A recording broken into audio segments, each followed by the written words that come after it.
And they were like floored. I mean, and it really didn't take us a ton of effort, right? It was like many hands makes the work light. And so we had a lot of folks taking pictures, but it just to them was such a demonstration of, hey, we're this big team across the globe and we really care about you. And look, we took the time to kind of like go and observe and share. And it was like a small thing, but that thing helped us win that deal with that client.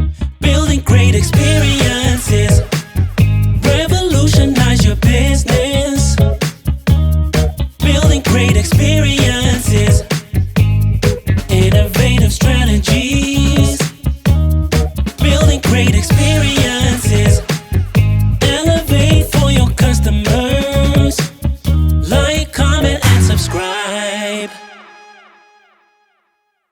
Hey everyone, welcome back to another episode of the Building Great Experiences podcast. With me today, I have Jock Sallquist, who's a friend and former colleague of mine, super interesting guy. We're going to be digging in today to experiential alchemy.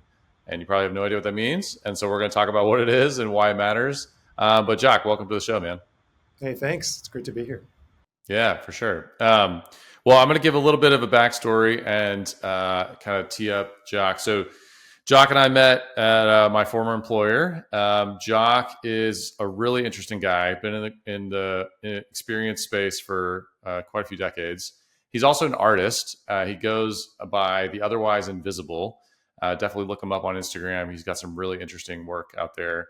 Also, jocksallquist.com. But yeah, he and I have had a lot of really good conversations lately on a project that we've been collaborating on around experiential alchemy within the context of B2B companies. And, you know, we'll talk about this a little bit, but a lot of times people think about experiences for consumers, right? They're thinking through, how do we make this really cool experience for consumer? How do we make it better? How do we make it different? And B2B often gets neglected or ignored. And I think only now people are starting to awaken to the fact that those are still people and they're also consumers. And so their expectations are changing, right? So anyways, really excited to dig into it today. But Jock, would love for you to introduce yourself, share a little bit about your background and how you got into this space. Yeah, thanks. I think like a lot of people, you know, where we are today is not a direct path. And I don't know anybody that has decided that they're going to go to a certain place and the step has been linear. So I come to where I am today as an artist and an experiential designer from multiple backgrounds and multiple kind of paths. I've been in professional services now for 30 years. I started my career in design and writing. I produced film and video, I was a script writer, and then I wound up, and when Netscape 1.0 came out in the early 90s, I was working for a PR firm, and they had this notion of creating a web development company. What's the web? Nobody knew what the web was, and their clients seemed to need it in order to communicate their message. So I jumped on that, and my career became intimately tied to interactive and to the web and to digital media. So that's the majority of my career. I've spent the last almost 15 years now working for a global consulting firm in a capacity that is not in digital media or in digital design, but rather in it's a combination of product design. And so there is a digital component to it. But most recently, I have tailored my role and my career towards experience design, not in the UI UX sense that I think experience design or XD is known as, but rather experiential, where I'm designing moments, not things, or not just things. It's designing how people relate and not with each other and things. So it's been a long haul, and I really, in so many ways, think I'm just really getting my footing under me to go to the next level of taking experiences and applying them for companies, for individuals, so that there is an element of transformation in some way, shape, or form. Well, so I want to dig in a little bit into defining what experiential design is, which you touched on a little bit, and also what experiential alchemy is. I think I'll start by saying this, like in our most recent conversations, we've been having a lot of discussion about experimentation, right? Like how do you start to test ideas, experiments with customers, and start to apply maybe a different approach to designing those experiences. So anyways, I'd love for you just to kind of like share your thoughts on what is experiential design and what is experiential alchemy. Okay. So experiential design is, I think, going back to what I just said a few moments ago, which is designing moments. So when we think about design, we think about designing things, artifacts. We think about designing a program. We think about designing a product, and or a floor plan. And experience design or experiential design is really creating. It's designing a moment in time where a person engages with you or a topic or a product, a company, another individual in a way that is meaningful. And I think that it incorporates a whole bunch of different disciplines, including digital design, user experience and user interface design, service design from a CX perspective, motion design, graphic design, film, sound design. All of these are really the tools as part of the toolkit that enable somebody to create an experience that is meaningful and relevant and tailored or targeted, personalized to a specific person or a group of people. And it's really broad, and it can range from business application, like we think about experience design in the world of marketing and advertising as an activation, like a brand launch. I think there's a lot of experience design that gets applied at that level. You can think about experience design in the realm of entertainment, escape rooms. That's a perfect example of experience design applied for entertainment. You're not watching something, you're actively participating in the story, you're creating the story. I think that's a really fundamental aspect of experience design, is that there's the participant has agency, has a role, has a place in the experience. So that's how I would define experience design loosely. I would say experiential alchemy is really, it's taking these various ingredients and putting them together in a way that creates something magic. And underlying that entire approach, though, I think is a philosophy or a manifesto or a strong belief that there is a need, a fundamental human need to participate in the world in a way that is not just passive, even though we do need downtime and just to watch a movie. And I get that. I think part of the belief also is that there is magic. I mean, alchemy is based on the idea that you're turning base metal into gold, and there's an element of magic or really spirituality if you get down into the Jungian depth psychology kind of analysis of alchemy. But there's the sense of magic, and I think when an experience works, whether it be having a conversation on the phone, walking into an escape room, or even watching a movie that might have some other aspects or elements built around it, there is this sense of magic, I think, that happens where you're transported or you're lifted into a place beyond where you are or beyond where you thought you are or could be.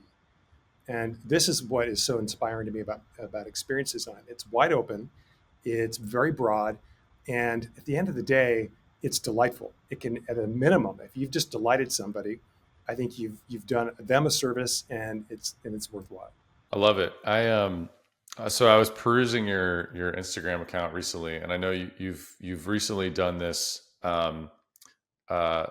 series called The Unfolding, and you've invited people in. You've designed this experience of kind of creating art with this other person, and you're kind of taking their portrait and you're modifying it. And yeah, I just think it's really interesting because you're taking the art element of like you're creating this experience for somebody to go through as art, and you're kind of applying a lot of those principles, those elements, if you will, like if you talk about alchemy in the business context, right? You're saying like, hey, people over here, to your point, like they experience these moments, these like sort of surprising delight, magical moments that feel almost spiritual.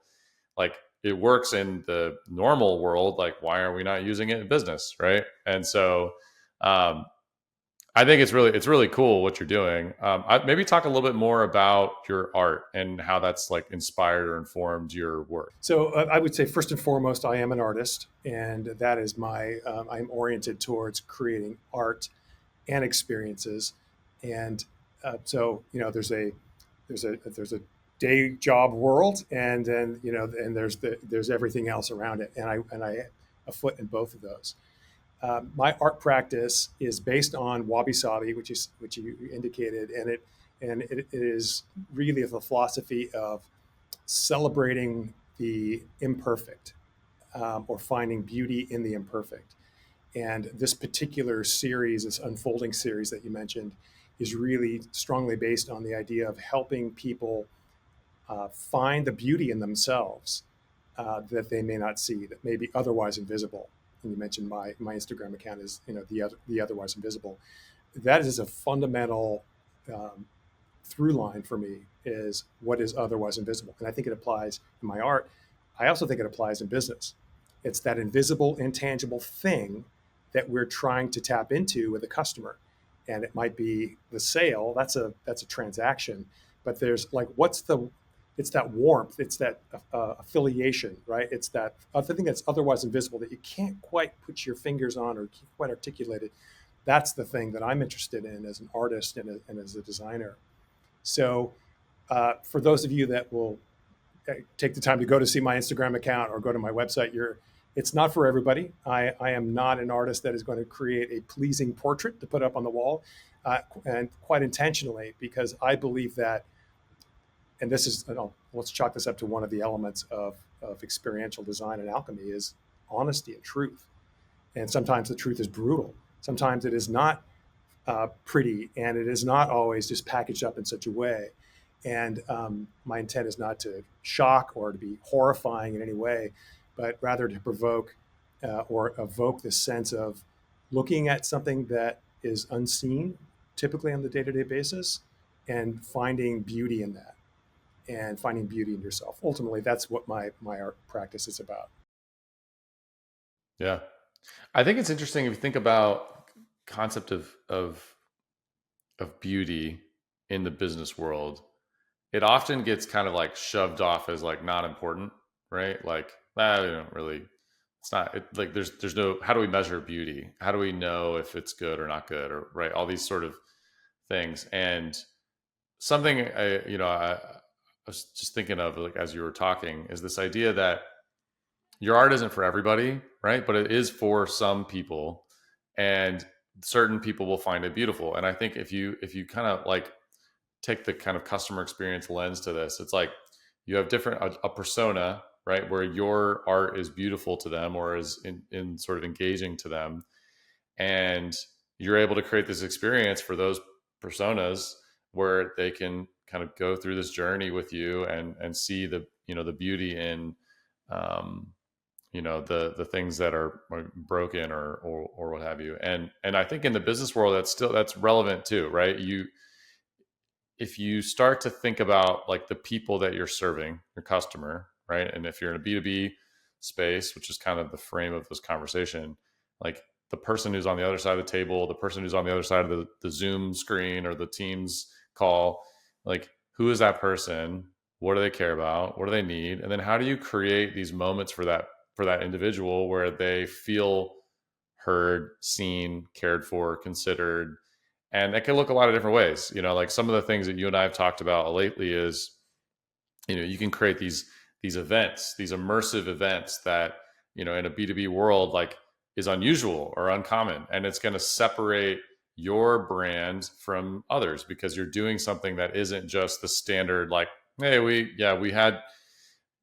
did this dinner and people showed up and we had the typical like catered food. We had Panera for Panera catered, and we gave them a little notebook and had our logo emblazoned on it, and we did the typical have a drink and shake hands and kiss babies, and then we all went home. And like it blends into the sea of sameness where everybody else is doing that, nothing unique about it.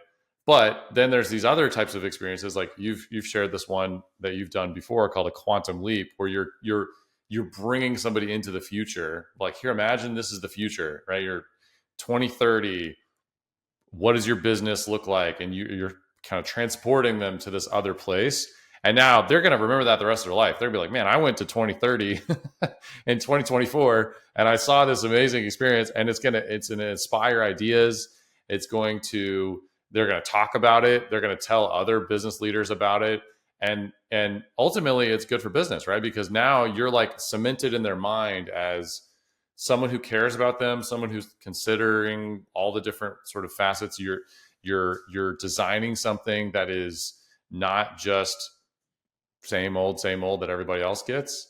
It's something that is unique. And I think it's just going to become even more important that businesses and brands and ultimately business leaders should be thinking about as we move into this sort of 2025 is right around the corner. Like, the world is getting gobbled up by technology. And I think those human moments and those experiences they will be the things that people remember. And they're going to be the reason why they pick one business over another, right? Those are big factors. I mean, I got a lot of things I want to respond to. I want to go back to what you said about what I said about I'm not for everybody, and kind of how you position that around businesses. I have this David Bowie quote that is amazing. And it's a clip on Instagram that I saved. It's on my Instagram account if you want to go check it out, because I couldn't find it otherwise. He says in an interview that the minute you start to design or develop or create art, song, whatever it is for anybody other than yourself, you're going to fall flat. It's going to suck. Because when you play to the crowd and you try to create something that you think people want, it's going to be lame. It's just not going to be good. It'll be maybe okay. So I really took that to heart early on. And so the work that I create personally, both my art and the work that I do experientially, I design for myself first and foremost. Now, of course, I design for the audience. You've got to factor in, because not everybody has my same taste nor your same taste, right? So there is that sense of it has to be inclusive for this particular group of people or this person. But playing to the audience and designing something because you think that that's what they want, it's the surest way for mediocrity. And so that's one thing. The idea too about the sea of sameness and how experiential design can break through that, I could not agree more. I've had for years, I'll say for decades, I have worked diligently and struggled and bumbled my way around looking for what am I even here to do? What is my purpose in all of this? It's easy to go from one job to the next and acquire roles and salary and experience and all that. What I found was that I was not necessarily getting much clarity around why. Why am I doing what I do? Why am I drawn to the thing that I am drawn towards? And by the way, what even is that? And so it's been in the last couple of years where I think I have much, much more clarity now around what I'll call my purpose or my why. And it has to do with that sea of sameness you mentioned. I believe that in my art practice and in my experiential design practice, my role is to break through the surface layer of what is expected, of the banal, of the sameness, of the kind of the vanilla, and to reveal what is otherwise invisible, or to reveal connections, to reveal surprise, delight, and affinity, right? And I think that and I consider that to be one of the arrow of which I pierce the surface is really experiential design and art. And if it's applied in the right way, whether it's B2B business, B2C business, or in an art gallery, it can have the same impact. That you're making a connection with people. And I think at the end of the day, when you think about beauty, you talk about, what is beauty in the context of business? And, beauty is a sunset, right? You're sitting on the beach or by a lake or on a cliff you're looking at, you see a beautiful sunset. You'd have a hard time finding somebody who wouldn't say, oh, that's not beautiful. Does that belong in a business context?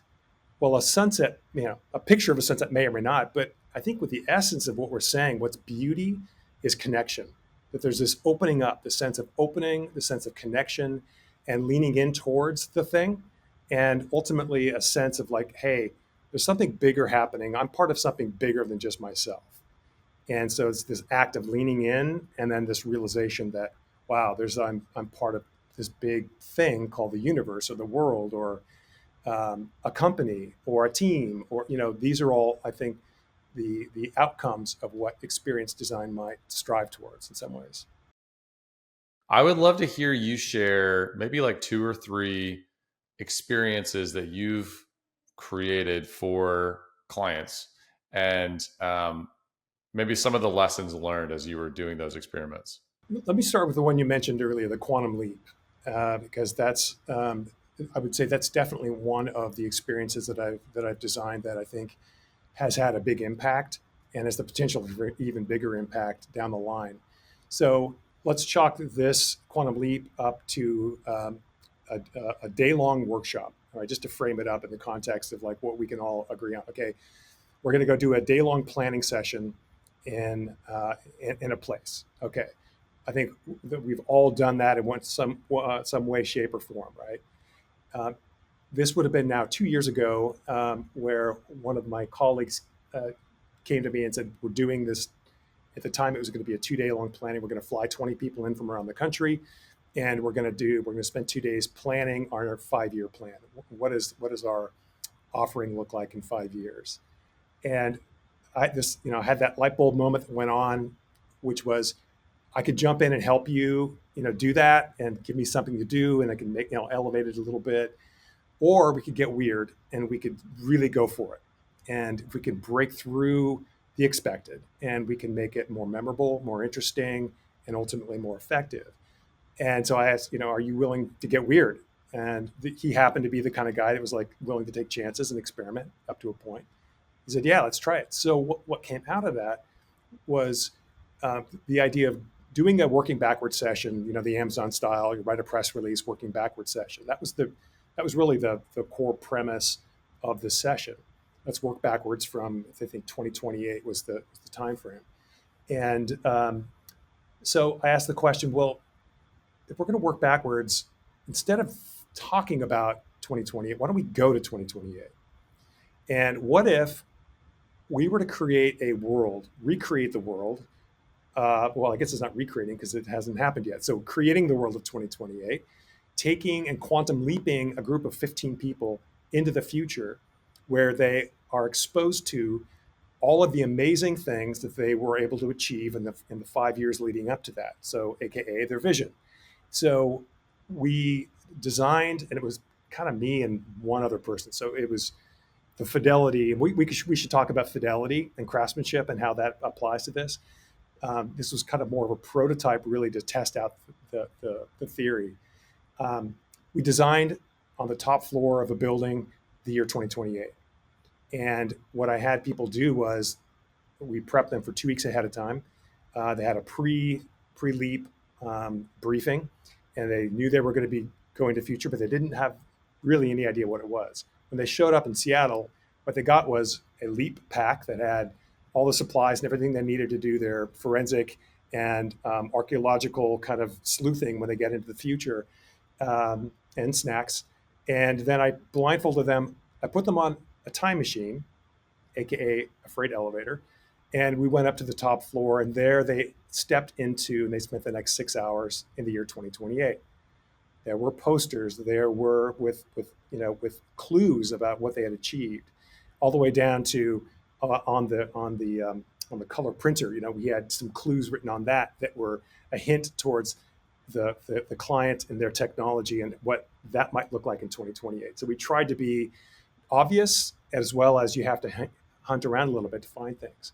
And so they spent the day. They had to look for these clues, and then we paired them up into teams. Team Alpha and Team Omega, and each of those teams then had 3 hours to gather the clues, come up with basically write how they got there, and then in 3 hours they had to pitch it to an executive committee. So so what I mentioned that because in the idea of experiential alchemy, there are these things that you can apply. You can pull this little tool off the shelf, and you can apply it to create an experience. Crunching time or limiting time is one of those tools. So you give somebody 3 hours to go do something, and then they're going to have to present to an executive committee without any preparation. That changes the dynamic. That changes the experience. And so that was the Quantum Leap experience. And what came out of that was memorability for sure. They put their guard down. It wasn't this sense of like, leaning back and thinking, and having all this time to kind of crunch through what their 5-year plan is going to be. They had to focus and they had to go.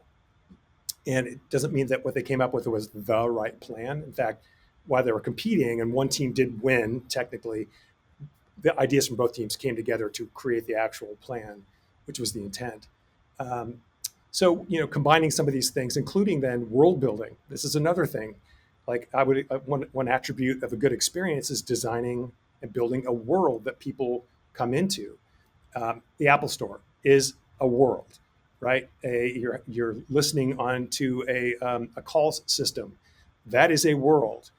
Just the sound of the voice and the music that plays and how many options you have and all those things. That's all world building. So that's another factor that I created. Okay, so that was one. A lot of work. That does not come just like, hey, let's go do a quantum leap. There's a lot of thinking and planning that goes into that. And there's various ways you can do it so it's not like so immersive, but it's also not the kind of thing that I would suggest you do just as like, hey, let's now pretend it's 2028 and there's nothing there do for it real people quick. Yeah, exactly. Right. Like you kind of have to go far enough into it where people can believe it. Okay, that's one. Now, moving down the scale in terms of level of effort and I think doability, making a presentation. So this year I was with a team in Ireland, and they were giving a presentation to an executive, to a CEO. They had the standard deck. They were going to, they had all their slides. And so I believe that slides need to exist for a reason. They're convenient and they do work. I also believe that slides, I don't think we should use them as often as we do. I'll just put it that way, right? Okay, so this team had slides. They were mismatched slides from all different decks. It was the classic situation, and they were going to present their plan to the CEO. So I had the thought, how are we going to, it's really driven by a question. How can we make this presentation more effective, more engaging, and more conversational? AKA, how can we make stronger connections with the CEO as people? And how can we make the connection between the CEO and the message and the content that that team is trying to convey? So rather than have everybody sit around a table and watch a big screen while they're clicking through their slides, I took the slides, the content in the slides, and created an art exhibit on the wall. Now I was fortunate because in the room that we were in, it had a divider between the two rooms, and those dividers, each of those panels turned in a 360. So I use that to my advantage in the room that they were in. On one side of the wall, what each of the three sections, just a simple sign that said section 1 introduction. I can't remember exactly what they were. And then one at a time, the team turned those panels around, and all the slides were married with images and data and stats and things like that told the story, and they could point to it, but the CEO could step back and look at that and take it in as a whole story, and then they could zero in on one piece of it. And we're also supporting the images around it to bring a world. In this case, the location of Ireland had something to do with this, so we wanted to weave that in as well. So those are two examples of ways to use experiences to create a moment or to solve a problem, really, in the business context. Yeah, I love it. I've got a couple that I'll throw out there too. Because for folks listening, give you a few ideas of, you can go really big and you can go really small, and there's not necessarily like a right or wrong. It's more just the intentionality around, hey, we could do something a little bit different and unique here, versus just to kind of what Jock was saying, have a slide deck. Like that's what everybody does, right? What are you going to do that's different or, going to be memorable? And so one that I'll share, a couple years ago during COVID, my prior life worked at the same place that Jock is at, and we were proposing for a quick serve restaurant. And we did the normal, like, okay, we're going to structure the scope of work, we're going to figure out how we're going to propose it, and so on and so forth. And as we were talking, we're like, man, we should really do something different here. Like, what are we going to do that's going to separate us from anybody else? And so what we did is we put out an APB to the whole firm, and we're like, hey, does anybody, if there's this type of quick serve restaurant in your area, can you go? It was around Valentine's Day, like, go get some of their food and take a picture there with your family or whatever. And so we composited all of these photos from several hundred people from around the globe at this quick serve restaurant. And we did this little kind of mini doc. One of the folks on my team went and actually documented his experience of going through the restaurant and sharing, like, what was good, what could be better, et cetera, et cetera. And we put all this together and we packaged it and we sent it off to their CIO and their kind of, I think it was a COO and a few other folks. And they were like floored. I mean, and it really didn't take us a ton of effort, right? It was like many hands makes the work light. And so we had a lot of folks taking pictures, but it just, to them, was such a demonstration of, hey, we're this big team across the globe and we really care about you. And look, we took the time to kind of like go and observe and share. And it was like a small thing, but that thing helped us win that deal with that client. Like, they told us after the fact, they're like, we picked you guys because you clearly care and you put a lot of energy into this and a lot of thought. So that was one that was really, really neat, and it wasn't a ton of effort, but it just took the intentionality. Another one, we were pursuing a. Hey, Drew, can I just jump in 1 second before you move on to that? Yeah. I just want to comment on, you said the word care a couple of times, and I think ultimately that's what is an ingredient in this whole experiential process, which is to demonstrate that you care. And you can do that in multiple ways, like, so I think that if I have to, like, put the word up on the wall as to, like, what's an experience, it's about demonstrating that you care. And so I love that story. I love that approach. Yeah, 100%. I mean, I think the care is what people can feel it, right? They can feel if you're not just trying to sell them something. They can feel when you genuinely care about them and their well-being and their success. And if you can demonstrate that with these even small little gestures, it just makes a big difference on how they view you, how they view your business, and how ultimately they make their buying decision.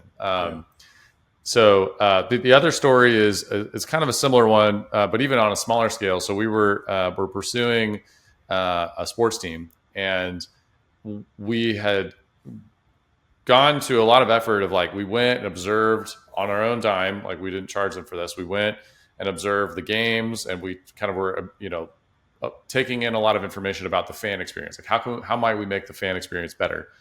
And we kind of identified a bunch of things that we thought they could do, and we packaged it all up into this, hey, here are some, without you asking, without you, whatever, like, we paid to go to the games and collected all these insights, packaged it up. And then we also had a prototype of a potential future experience that the fans could go through. And we showed it to them, and they were, like, stunned, like, blown away. Like, whoa, how did you do this? And they didn't even ask for it. Like, it was one of those things where it was like, this moment where they're like, I can't even believe it. Right. And then it was around the holidays. I think it was about 2 years ago. And so the team and we put together this basket where we, like, custom designed these tickets, and, like, game tickets, right? And it was co-branded and had personalized, had their names on it. We picked out a bunch of different, like, nice kind of gifts or whatever and put in this basket. And I hand delivered it to them. It was like 3 days before Christmas.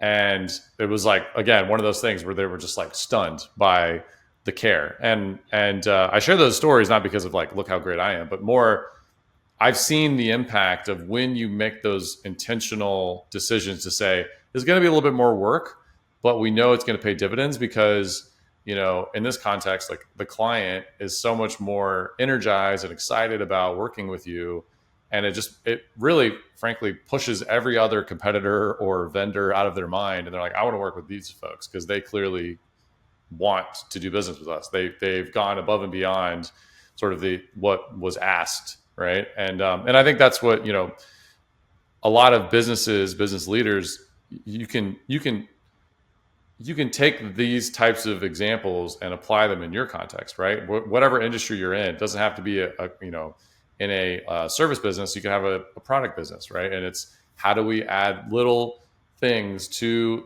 the process of purchasing a product or the customer service part of it, where that business customer feels like, wow, this is really special. Like this is something that's different that I can't get anywhere else. Yeah. It occurs to me that the whole idea about the narrative and the story that goes into this it's critical. It's like it is one of the key strands of DNA that goes in through an effective experience. Because it would be easy for somebody, I think, to jump to the idea that I could just do this gimmicky thing. I could put some stuff in a basket. I can hand deliver it, and then I've delighted them. It may delight them. It may be this the right thing, but it's not like it just add water, kind of go do this gimmick, and then that's gonna right. It comes down to the story that's part of it, the narrative. Yep. Yeah. Agreed. I think in 2025 and beyond, companies are going to have to embrace the fact that if you just look like you're just some big faceless organization and you're just executing or you're just transactional, you're going to start losing market share, right? You're going to start to lose business because people are they're like fed up with it, right? People are just tired of the same old faceless stuff, the transactional, it's fast, easy, and cheap, sure, but it's not different. It's not, wrapped in care. You don't really care about me. You're just trying to get my money, right? I think that in order to combat that, there's going to have to be a purposeful and intentional investment in creating these custom, differentiated, tailored experiences. And they don't have to be big, like you said. It could be as small a gesture as picking up the telephone and randomly calling a customer and thanking them for their business. Yep, that's right. It could just be that. So, again, our last couple of minutes, what are like maybe 3 tactical things for folks listening on the phone? A lot of folks who are listening are, product leaders, marketing leaders, business leaders. What are things that they could take and apply as they're thinking about planning for 2025, and beyond? What do you think they could kind of internalize going forward? Well, maybe one might be a way to think about these experiences. And you and I, Drew, have talked about in the context of what we're doing, working together right now, and this idea about these elevations or different levels of experiences. And the way we've talked about them, that there are potentially 4 layers or levels or elevations of experience. And so maybe it's helpful to be thinking about, if I'm going to go create an experience, that it would fit into one of these 3 different levels. So level 1 would be delight. Just taking a normal transaction or normal experience and going up 1 level to delight them. That's picking up the phone and calling somebody, right? It doesn't have to be a huge thing. Going up the next level would be an experience that inspires. And more to this, you have to know more about the person. You have to know more about what matters. And in all of these things, I would say you want to ask yourself the question, how do I want my participant or my customer to feel? Because experiences are all about moving emotions, about tapping into that side of it.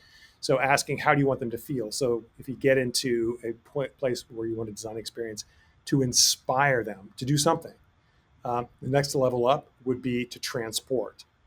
So to transport somebody to a different world. Quantum Leap is a perfect example of this, where it's world building, and it could be theater of the mind as much as it could be theater in out in the real world. And then the 4th layer or elevation would be transformation. And this is a high level of experience, and it is like the holy grail of where there's a fundamental shift in how that participant, that person, that customer, we'll call them people, think and act about and think about themselves and others, et cetera. And this is not the realm of commerce. This is not the realm of converting somebody into a customer. I would suggest that transformation happens at a much more fundamental and deep level, but a customer for life, affinity, right? Brand affinity. This is the level of transformation, I think, and those experiences are much more. They're longer term. You can't just do an event, a quantum leap, and then expect somebody to be transformed. So I guess that's another thing I would throw out. Like, this stuff takes time. It's not just going to happen overnight. Drew, you had said earlier on about the idea of running experiments and be thinking about, like incrementally seeing what works. And alchemy is all about running experiments as well. And this is something I think fundamentally is really, really important, is to be thinking about these in the context of what things can I do that might move the needle. And if you believe that there are these four, elevations of experiences, if I want to inspire somebody, what can I do to inspire somebody, and try some stuff? 80%, 90% might fail, or it might not work in the long term, but you've tried and you've learned, right? So those are some thoughts I've got, I think, on how to do this. And I just really want to reinforce the idea that story matters. And it's like, what's the story behind the thing? Why are you doing this? Like, what am I supposed to take away from this and believe? There's a narrative. And then the last point is fidelity does matter. Craftsmanship matters. If you execute something with a great idea, great intent, but the fidelity is low and it comes off as not authentic or just chintzy, you've lost an opportunity. So it is worth investing time and energy to make sure that whatever you do, that there is the level of craftsmanship or quality or fidelity that is on par with the level of experience that you're trying to create. Yeah. And I think, you were talking about this the other day. The fidelity doesn't have to be like you invest tons of time and money into doing something. It could be like you were recently describing a situation where you were preparing for a meeting and you wanted to print off some things to give to the attendees, and a simple, glued the kind of edge on, and it made it feel like this more premium printed book that didn't really take a whole lot more money or effort, but it left an impression on the attendees. I think you even said, like, one of the people were like, wow, this is really nice. Like, how do, and so I think that's like, for folks listening, like looking for those moments to say, all right, how can I infuse story here? How can I infuse care here? And how can I improve the quality or the fidelity? But it doesn't have to be, I'm going to go spend thousands of dollars on buying a bunch of stuff. It could be, to kind of what Chris did, hey, I'm just going to take the extra couple minutes to like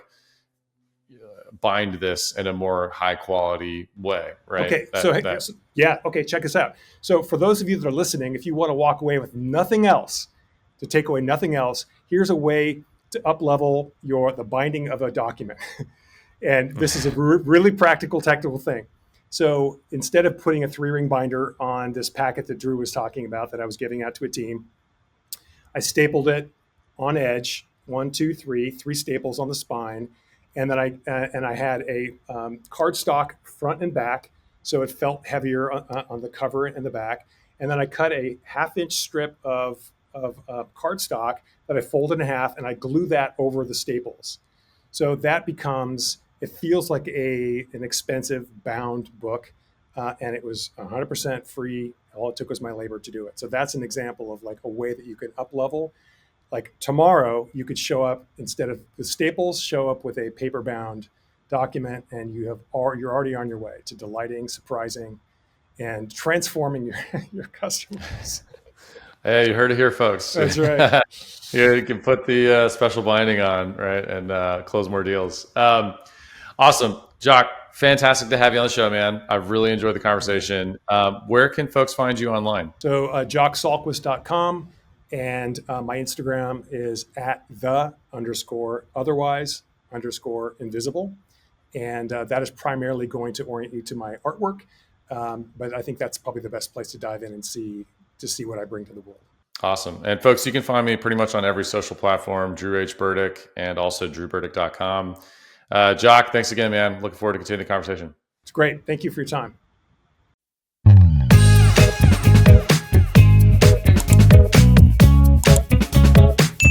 Like, comment, and subscribe.